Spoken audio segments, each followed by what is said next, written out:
Hello adventurers, and welcome back to my channel. Today I'm about to lock up the van and we are off to an exciting adventure. We are at the Kimbell Art Museum where I'm taking my mom out to see some art, but we're also going to be having an afternoon pinky out style tea. So come along with us, this should be pretty fun. So we have tea at 2:15. But up until that point, we're going to browse around the two galleries that are absolutely free. They have some beautiful art here. And so we're just going to take our time and kind of see all of the different art. I'll show you a few pieces. I know art is subjective. I definitely encourage you to find an art museum near you to explore and have a good time in. However, each one of these contains a plaque and then tells you a little bit more about not only the art but the artist. The nice thing about this is you can see the art itself, but also in addition to who the painter was and also when they acquired it, it has the story of the painting here. And it tells us a little bit more about each part of these. It also has if there's any connected work. So for example, this painting right here became the subject of an entire book. And so it's really neat to be able to see how you can visually see it, but also learn about it and what the inspiration was, but then also the story of that in a bit more detail. Now, most of these do have this, and there is an audio tour which expands upon this a bit more, but it's pretty cool to be able to come along and not just appreciate it for what it is, but also understand it a little bit more, and then be able to dive into like the textures and the colors and the techniques, but then also the story, which historically some of these stories have really interesting things that they're telling us. If you are looking to explore your artistic side or appreciate the works of some of the most renowned historic artists, a visit to the museum might be the perfect way to spend a day. There are 2 free galleries and a paid exhibit area which highlights artists from around the world. Hours of operation are Friday and Sunday noon to 5, Tuesday, Wednesday, Thursday, and Saturday 10 to 5 with closure on Monday. Tours are available and can be found on the museum website before your visit and can offer additional insight into the history of the gallery pieces. This is a special way to further connect with the art around you, or for those who are new to art, find a way to better understand some of the complex techniques used and the process of how each piece was acquired by the gallery.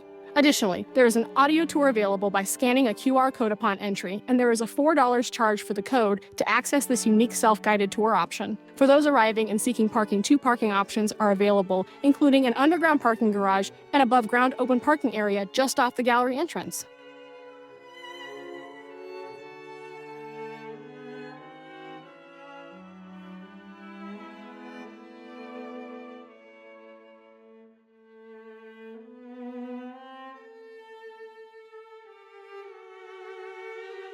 This one's pretty neat because it actually, when you walk up to it, it looks like it has like a texture to it. However, I did learn earlier that you have to stay at least 12 inches away from the paintings. Fair. But also it just looks like you kind of want to touch it. So I understand why they have that rule.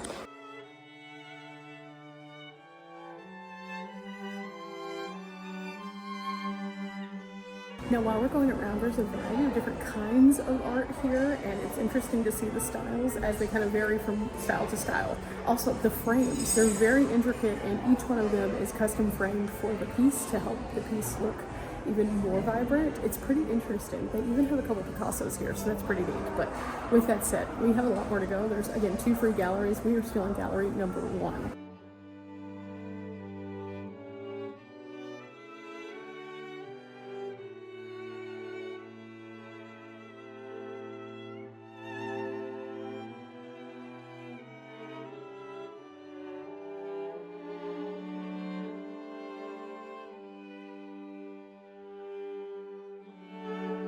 Some interesting facts here. It says, as a group, the Weeping Willow paintings are all characterized by the shadowy colors and then also the forms that they were used in this. So this was 10 different paintings that all kind of went together. They were painted in 1919. And so it's pretty interesting to see this. It also tells you that they were a mournful response to the tragedy of World War I. And so pretty fascinating to see the Weeping Willow. We stepped outside for a few moments. Again, there's 2 free galleries and they kind of split the difference of the building. But there is also a special exhibit. Now the special exhibit is $18 and currently they are doing something for a few months that is pretty interesting. It's art that is influenced by the war in Germany, and so it's pretty interesting to see kind of some of that. However, we're not going to be going to that today. We're actually waiting it out, we thought that we were gonna have tea. And in fact, I made a reservation for that. It's $35 for 2 people, but we're going to be finished up a little bit earlier, so we might end up doing lunch instead. And so it gives us a good option either way. There is a little bit of art outside though, so I kind of wanted to check it out just to kind of see what it looks like. And this gives us a good reason to get out here and explore this beautiful property.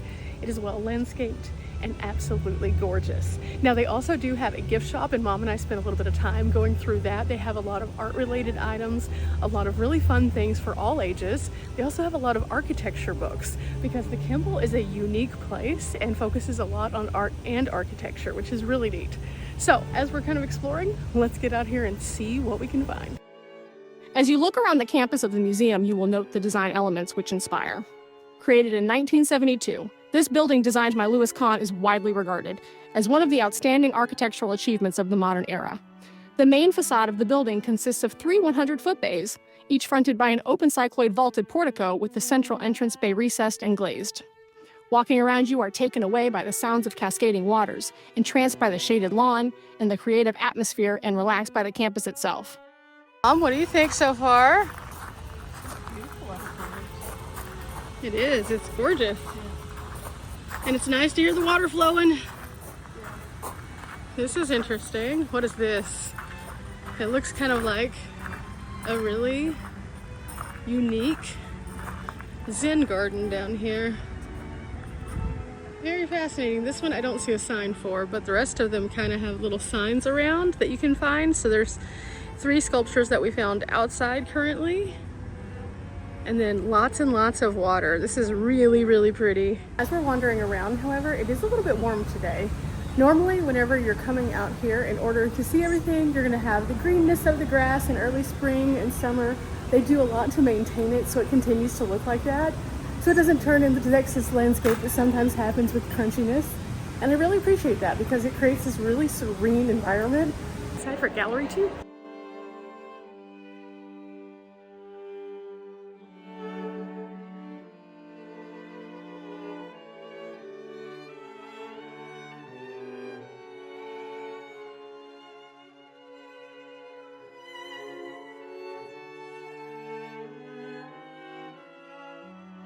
Came outside to this courtyard and it's absolutely beautiful, and it's really nice to see how they utilized water to create these like really relaxing spaces.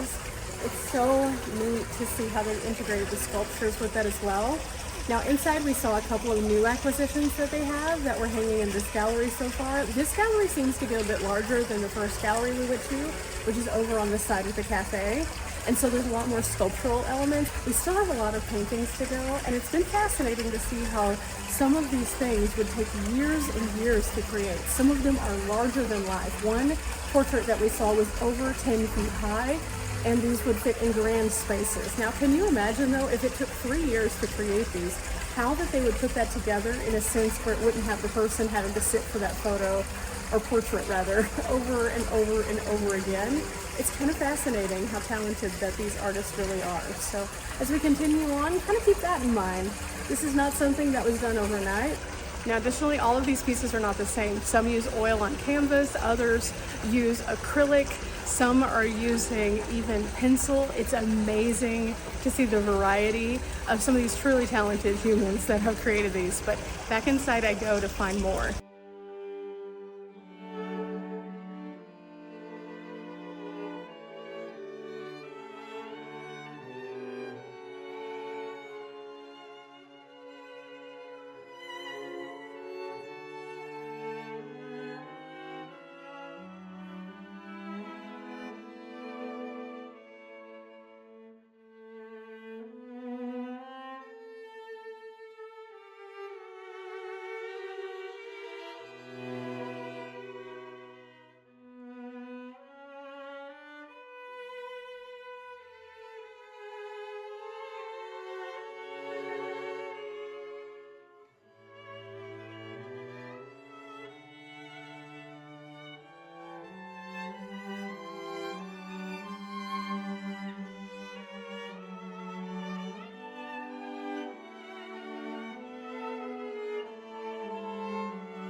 Now let's move over toward the cafe to check out the lunch offerings.